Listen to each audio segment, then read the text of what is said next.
چنل من خوش اومدین. من بنوسم و امروز قرار راجع به آلبومی که درست کردیم به نام All the Songs You Played Before صحبت کنم. تا همین الان آلبوممون 13,000 تا استریم خورده. به افتخار خودتون 5 تا آدم الان دارن آلبومو گوش میکنن. نمیدونم کجایین ولی خیلی دوستتون دارم. اوکی، بریم سراغ توضیح آهنگا. آلبومی که ما درست کردیم اگه تا الان نشنیدین مجموعه‌ای از 7 تا کاوره که من و جواد دوستم با هم دیگه انتخاب کردیم.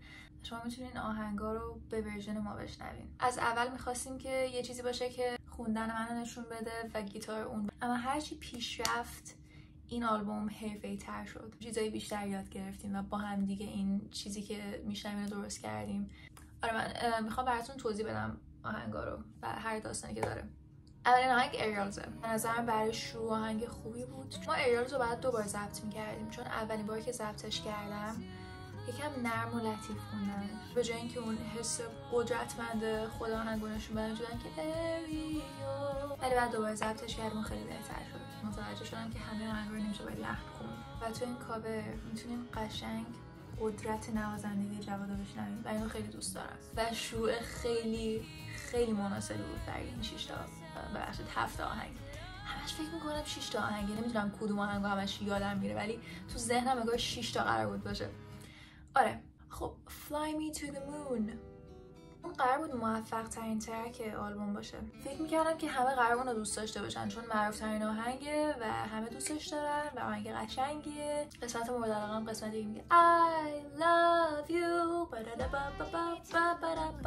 Fly Me to the Moon من تو اتاقم زیر پتو ضبط کردم. اون دوران فکر کنم یا حالم بد بود یا عجله داشتیم یا یهو زمانا به هم نمیخورد. به هر دلیلی یادمه که نشستم میکروفون رو گذاشتم رو زمین و بعد کمد رو فرض کنید وقتی 2 تا در کمد با هم باز میشه یه فضایی بینش درست میشه. من اونجا نشسته بودم و یه پتو قرمز داشتم که خیلی دوست داشتم، گذاشتم روش و تاثیر خوبی شده بود. وقتی که وکالو ضبط کردم و فرستادم گفتش که اوکی میدونی چیه بیا استودیو ضبطش کنیم بهتر میشه. گفتم اوکی. رفتم اونجا بعد دیدم نه این اولی خیلی بهتره، چیزی راجبش بود، همه چیز سر جاش بود، حسش درست بود. ولی خب Fly Me to the Moon از اوناییه که میتونی تو ماشین گوش کنی که داری میری سفر، داری میری با دوستات. سلیقه خودم نیستش ولی خب حدس میزدم که دوستش داشته باشین. همین 1 سال پیش اینو برای 2 تا از دوستان گذاشتم و گفتم بچه‌ها من قراره آلبوم درست کنم، اینو بشنوید و گفتن که این خیلی خوبه، این بی‌نظیره، حتما گوش میکنیم. امیدوارم الان گوش کرده باشین.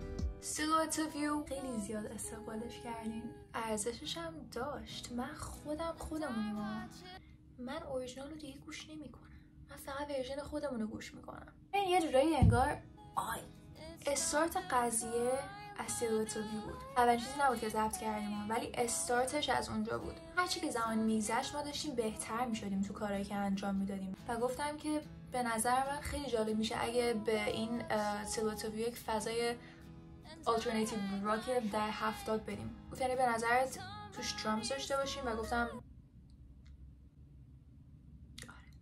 ما 17 تا ورژن از Silhouette of You گرفتیم تا به چیزی که میخوایم برسیم. وقتی که اون تموم شد تازه فهمیدیم که دنبال چه صدایی هستیم. صدایی که میخواستیم رو پیدا کرده بودیم، برای همین این خیلی کمک کرده، برای بعدیا خیلی راحت تر شده بود همه چی. من ورژن فکر کنم 13 یا 14 بود. توی اسنپ نشسته بودم دیدم نه واقعا دارم باهاش حال میکنم، چون معمولا من با صدای خودم حال نمیکنم. یعنی من اگه بخوام آهنگی که خودم خوندم بشنوم اونقدر نمیتونم راحت ازش لذت ببرم چون صدای خودمه. ولی توی ورژن 15 Silhouette of You همه چی عوض شد. داشتیم به چیزی که میخواستیم نزدیک میشدیم. بعد از اون خیلی تونستیم با خیلی در ارتباط باشیم، کارمون رو شنیدن، با هم دیگه آشنا شدیم و بهترین چیز دنیا بود. برای این کاورمون هم موزیک ویدیو ضبط کردیم. یک روزی بود که کلی خوش گذشت، خیلی خسته شدیم خیلی زیاد ولی ارزشش رو داشت. موزیک ویدیوش هم میتونید تو کانال یوتیوب هم ببینید. ترک بعدی Take On Me. من Take On Me رو در واقع برای یه نفر خونده بودم که خیلی لحظه واسه دوست داشتم با اینکه داریم ورژن خودمون رو میخونیم ولی بازم حس اون چیزی که داریم کاور میکنیم رو تا حدودی نگه داشته باشیم. برای همین یکم سخت بود، چون طوری که داشت میخوند یه حس مکالمه‌ای داشت، مثلا داره باهات حرف میزنه ولی خیلی قشنگ و مهربون و ملودیک داره حرف میزنه، همچین حسی. ولی خوندنش خیلی سخت بود. من 500 بار فکر کنم، خیلی اصلا یادم نمیاد، اما یادمه که 4 تا از آهنگا رو تو یه روز ضبط کردیم. اینو نباید میدونستی، اینو نباید میدونستین، همینی که هست. بس یادم فیلم رو بهتون نشون بدم. این قرار بود تو بک‌گراند ویدیو باشه، ولی خب به خودم گفتم اگه بخوام تو بک‌گراندم بذارمش یکم شاید عجیب باشه که اون پشت فیل داره نگاهتون میکنه. فکر کنم بعد از چند ماه دیگه که ویدیو ببینم میگم آبا چرا یه فیل آوردی توی ویدیوت، واقعا لزومی نداشت. نوره که اون پشت گذاشته بودم برای ویدیو قبلی رو برداشتم چون دیوارم رو شدیداً خراب میکرد. اینو الان اینجا خالیه ولی ترجیح میدم که دیوارم خالی باشه تا اینکه بخوام دیوارم رو نابود کنم برای ویدیو، چون همش تیکه تیکه چسبا رو کنده بودم و دیوارم نابود شده بود.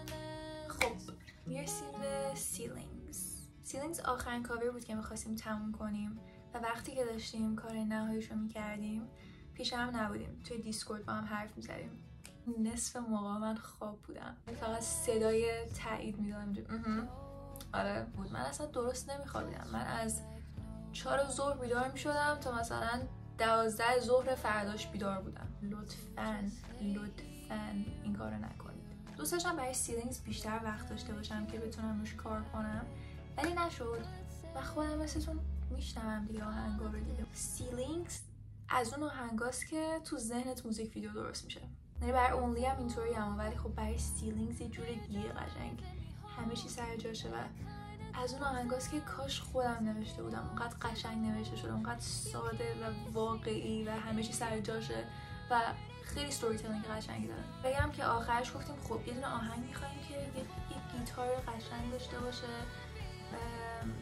کم آروم‌تر باشه. چه آهنگی پیشنهاد می‌کنید؟ و اینو من پیشنهاد دادم و خوشحالم که پیشنهادش دادم واقعا. بذار فیلو بذارم اینجا.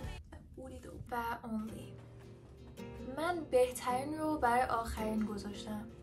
به نظر من آهنگای خوب آخرین آهنگ آلبومن، اولین آهنگ آلبومن یا آخرین آهنگ آلبومن. اونلی رو آخر گذاشتم چون به نظرم بهترین آهنگ. از وقتی که اونلی ضبط شد عالی بود. حالا من خیلی دراماتیکم ولی جدی میگم اونلی وکالاش اصلا ادیت نشده. وکالای اونلی رو توی آهنگ همون چیزی که هستن دارین میشنوین، چون اگه قرار بود دستکاریش بکنیم کلا حس آهنگ خراب میشد. اون تیک تیکاش که سفر تو زمانه، همه اینا یک فضای امبینت خواستیم درست کنیم، خواستیم خودمون رو به چالش بگیریم. خلاصه اونلی مورد علاقه خودمه. هر 5 ثانیه با Coming from the cold Easy Way Out. Easy Way Out اولین چیزی بود که تموم شد و خواستیم Easy Way Out هم تو آلبوم بذاریم که در کنار اینها داشته باشینش. اون موقع خیلی صدام بچه تر بود، هیچی بعد وکالای Easy Way Out نمیشه.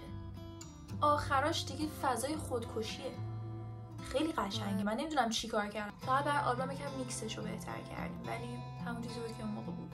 Easy Way Out هم یه آهنگ خیلی خاص با یه فضای فوق‌العاده بی‌نظیره. بعد از اینکه کاورمون تموم شد برای Easy Way Out خوانندش از دنیا رفت.